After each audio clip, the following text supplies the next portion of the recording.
Bangladesh or anywhere else in the world, people have a right.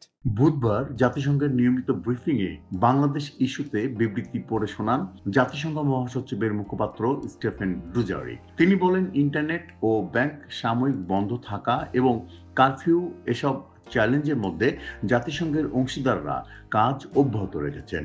বাংলাদেশের রাজনৈতিক পরিস্থিতি এবং সহিংসতার মধ্যে একটি বিষয় সবাইকে স্মরণ করিয়ে দেয়া দরকার যে দেশটিতে মানবিক সংকট রয়েছে।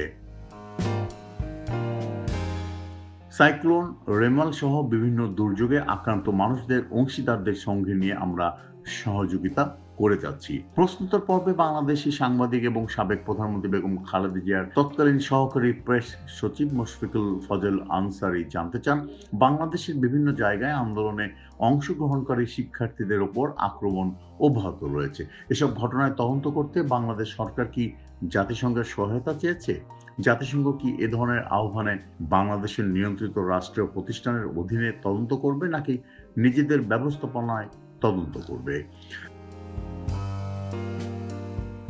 জবাবে ডুজারিক বলেন, আপনার প্রশ্নের উত্তর দেওয়ার মতো অনেকগুলো বিষয় রয়েছে। বিভিন্ন ইস্যুতে যে কোনো দেশের সরকার যদি আমাদের সাহায্য চায় তাহলে অবশ্যই আমরা তা করব। সবচাইতে ভালো উপায়ে সেটা কিভাবে করা যায় তা আমরা ভেবে দেখব। এ ধরনের যে কোনো ইস্যুতে স্বাধীনভাবে তদন্ত করার ক্ষেত্রে জাতিসংঘের আইনগত কমিটির প্রয়োজনীয়তা রয়েছে।